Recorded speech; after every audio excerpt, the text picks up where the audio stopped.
Bersatu nafi, tiada mandat runding penyatuan Melayu dengan UMNO.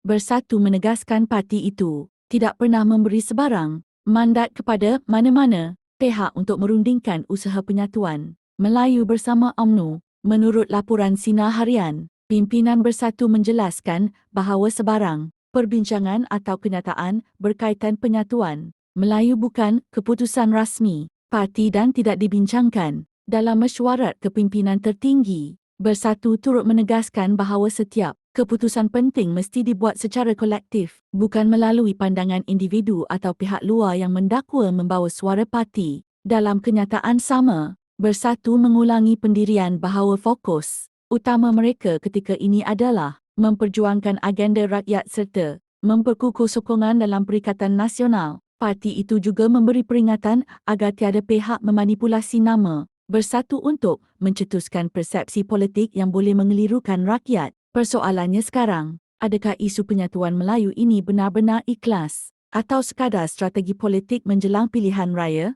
Komen pendapat anda di bawah.